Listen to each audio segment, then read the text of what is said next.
Paragraf 1.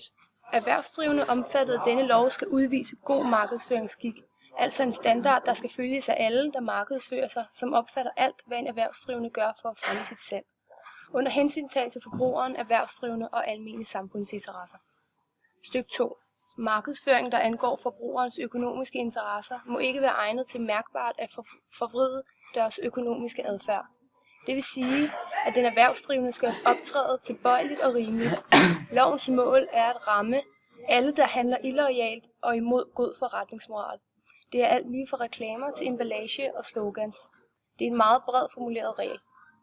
Det betyder altså, at dine markedsføringsaktiviteter skal være lovlige og pålidelige. I praksis vil det sige, at du ikke må love guld og grønne skove, hvis du ikke kan holde, hvad du lover. Du må ikke tale dårligt om andre, hænge andre ud osv. I markedsføringsloven paragraf 3 går det ud på, at man som erhvervsdrivende ikke må anvende vildledende eller urigtige angivelser. Ydermere må man ej heller undlade væsentlige informationer, så frem det er egnet til mærkbart at forvride forbrugernes eller andre erhvervsdrivendes økonomiske adfærd på markedet. Paragraf 3 stykke 2. Markedsføring, som i sit indhold, sin form eller den anvendte fremgangsmåde er vildledende, aggressiv eller udsætter forbrugerne / erhvervsdrivende for en utilbørlig påvirkning, og som er egnet til mærkbart at forvride disses økonomiske adfærd er ikke tilladt. Stykke 3. Rigtigheden af angivelsen om faktiske forhold skal kunne dokumenteres. Stykke 4. Erhvervs- og vækstministeren fastsætter nærmere regler for specifikke former for markedsføring, som i medfør af EU-reguleringen under alle omstændigheder anses for at være urimelige i forbrugerforhold. Straf for overtrædelse af paragraf 3 stykke 1 og 2 straffes med en bøde, med mindre højere straf er forskyldt af en anden lovgivning. Et eksempel på dette er, at Imerco AS markedsførte i perioden 28. april 2014 til 8. september 2014 på deres hjemmeside en hvid KitchenAid rørmaskine til 2.999,95 kroner, med en angivet førerpris på 4.399,95 kroner. Efter 8. september 2014 nedsatte Imerco rørmaskinen yderligere til 1.999,95 kroner. Stadig med en angivet førpris på 4.399,95 kroner. Tilbuddet blev slettet på hjemmesiden ved udgangen af oktober 2014.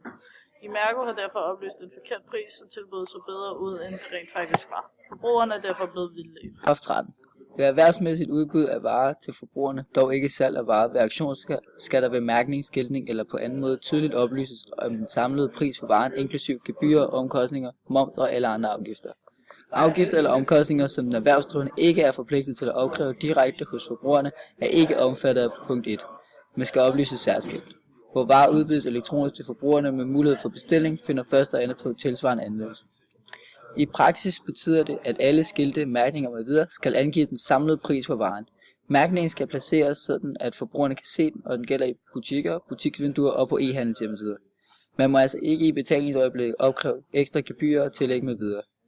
I reklamer skal man ikke angive prisen, men hvis den erhvervsdrivende er en producent, grossist eller importør, der foreslår en pris for videresalg til forbrugerne, skal man angive, at prisen er vejledende. Priser i aviser, på tv osv. er opfordring til tilbud, så skal priserne være korrekte, ellers er der tale om vildledende markedsføring. Den her paragraf bliver brugt til at beskytte forbrugerne. Eksempel på dom er en højesteretsdom fra den 13. august 1985, hvor en radioforretning F havde i et vindue udstillet 3 fabriksnye fjernsynsapparater fejlagtigt forsynet med et prisskilt, der angav prisen til 1.695 kroner, og 2 tilsvarende apparater til en tilbudspris på 5.421 kroner. Dette måtte for en køber have stået som en nærliggende mulighed, at der forelå en fejl, og da straks ved sin henvendelse i forretning blev gjort bekendt med fejlen, kunne han ikke støtte ret på prisangivelsen. Dommen var, at Højesteret stadfæstede dom for Sø- og Handelsretten. Radioforretningen blev således pålagt at sælge de 3 fjernsyn til den angivede pris.